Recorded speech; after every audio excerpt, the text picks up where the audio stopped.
thanks for being here too. I want to, thank our crowd. They were awesome today. They were a big help getting down 18. Iowa, best offensive team in the league, and they looked that part. They were ranked a few weeks ago. They look every bit a ranked team tonight against us.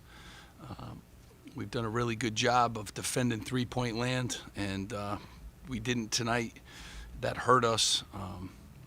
But Coach McCaffrey does a great job, and they got a lot of weapons.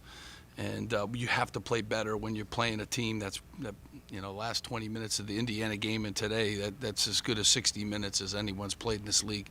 So give them a tip of the hat coming in this tough environment, and Coach McCaffrey does a great job. And they got the win. We got to have short memories here. We got a game in.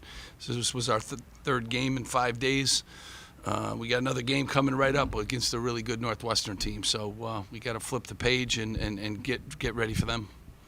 Steve, the way Iowa opened the game, how much of that was their shot making and precision, and how much of that was you guys slow out of the gate defensively? Yeah, I think both, and we missed layups too to start the game. So we missed a lot of layups, timely baskets, but they got off to a good start. They're a really good passing team. There's not one guy on their roster that has a negative assist to turnover ratio, so every guy can pass. They got the ball moving around, and they got a lot of guys. And Samford, who had been struggling up until their Indiana game, really made some huge shots, timely shots, and I thought some tough shots, down the stretch. But yeah, you can't get off to that kind of start, especially against a team that scores the way they do. How much do the 3 games in 6 days affect? Is it a fatigue factor, mental fatigue? Well, I think a little bit of everything, but it's a tough stretch. 5 days and three tough games, and it was a good week for us up until today. But again, they were good. They were really good, and we have to play a lot better than we played today to beat an Iowa team that's playing at that level. You mentioned the layups. How much of that was you guys versus their defense and their zone? How did that impact you guys? Yeah. I mean, I don't, we got layups, so you gotta finish them. Obviously, they got some big players. I mean, their center is having a really good year, and he'll challenge some things at the rim. But I did think we had some very makeable shots too around the basket, and we just needed to cash in on some of those and some timely threes. But they were up 18 in the second half. We cut it to 6. We play hard. It was a good basketball game. If you weren't coaching it, you would probably enjoy really quality teams. But they got the best of us today. Our defense wasn't where it needed to be, and our defense been great all year long. I don't think there's been one game that I didn't like our defense, but we did some uncharacteristic things today, that we got to make sure we straighten up. But when you're down 18, you do those kind of things too. So. Falling behind by as much as 18 early in the second half, what's kind of your message to your team after falling behind like that? Yeah, I mean, I even told these guys at halftime when we were down, we're not, we got to play like Rutgers basketball, and we kind of plugged away, in the second half and kind of chipped away at, But again, when it got close, we got it to 6. They made some really timely plays. Your defense has to be outstanding when you're down 18. So you got no margin for error, and they're too good of a basketball team to do that too. Steve, Derek came in the first half, really spelled Paul and gave you guys a big lift in transition. What did you see from him today that was encouraging? Yeah, I mean, he does that, and he needs to continue doing that for us. He can change speeds, and he's fearless getting to the rim and getting his shots up. And, I thought he had a couple timely, possessions too that, I'd like to have back, driving baseline and, turn the ball over and doing some different things. But, these are all learning experience for him. That team is very different, Iowa, than any team in our league, the way they play and the way they pass the ball. So, he'll continue to learn from that. He'll devour some film, and, but, Derek's a good player. He just needs some more experience. Steve Pikiell's role as somebody who continues to knock down important three-pointers at an important time for you guys, more and more apparent each game. Do you wish that other players that you can put on the floor would be able to also threaten at the arc in the same kind of manner? I mean, today, yeah. I mean, we didn't shoot the ball the way we have, but, I trust all my guys when they get good threes, they're going to make them. some days they don't go in, and I say that to guys all the time. It's impossible to play in this league, and shots are going to go in every time. It's just so you got to get through those tough days too when they're not going. You got to rebound better. I got out rebounded. That's another thing. But I really thought more finish around the rim, finish some of those plays in the lane. That would have really helped us a great deal. But again, they made threes too, and we've been defending the three as well as any team, maybe number one in the country. And they made threes, and they haven't been shooting the ball like that. So today was a great day for them. Hopefully we'll have a great day coming up from three-point land too. Steve, Fran McCaffrey opened his press conference by explaining to us that your team signed a card, well wishes for Patrick. It seemed to really profoundly touch him, and I wanted to ask you twofold. One is what prompted you to do that, and secondly, can you just expand on the importance of recognizing mental health for student athletes? Well, first of all, Coach McCaffrey and his family, those kids play so hard, I need 4 more kids like that in my family.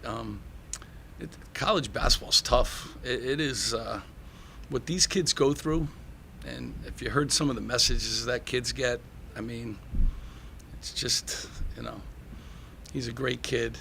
He's a great student. He's a great basketball player.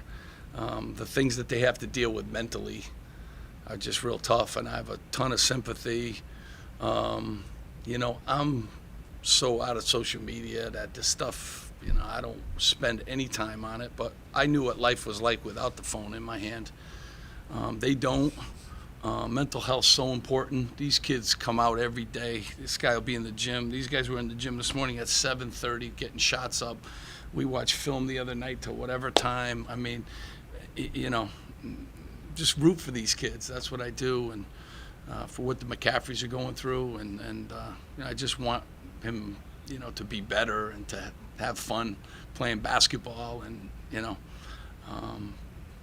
and I want that for all the players. It's a special time of your life, and if you're not bogged down with the mental stress of all that stuff I told you before, I had, my mom always saying, great game, no matter what, and I had to listen to Coach Calhoun. I didn't know what everyone else was saying, and I didn't let any of that, and what these guys have to deal with. I think Trace Jackson, Davis put out some, and if you ever saw some of the things I read that these guys share with me, it's just, it's tough, and I feel for them mentally as they're enjoying college and learning how to be an adult and making great decisions and trying to figure out what you're going to major in and try all those different things, and then you got the weight of the world sometimes on you too. So, I just hope he gets better, and it was just something little. It wasn't even, but I really root for kids in this league, root for kids that are playing college athletics. Want that for my son to enjoy, college and not worry about, you can't play every game great, and you're going to have some tough days, and you just move on from it. So, just rooting for him, really, just rooting for him. Want him to get back and healthy and feel good about, what he's done, because he's a special young man playing basketball in this league. Steve, just to follow up on that topic, it's become such a discussed topic in professional sports and collegiate sports. What do you and your assistant coaches do and say to your players throughout the course of a season to help with mental health or guide them in any way? Yeah, we have, you can bring in everybody to speak to them. I try to get them. I think Cam does it the best. He doesn't have any social media, so he's blessed.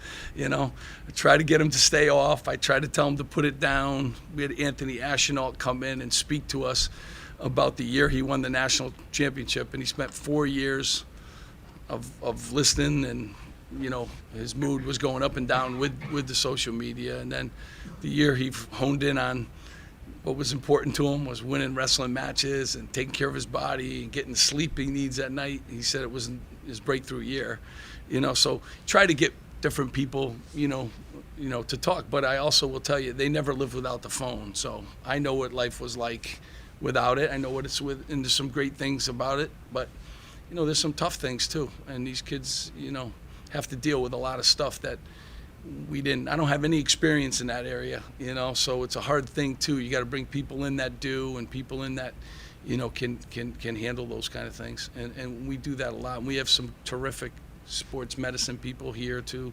psychologists, sports psychologists, that do a great job for us. So we're blessed. Pat does an unbelievable job with the whole athletic department with those resources, but you still got to use them, and you still got to try to avoid some of the pitfalls of it.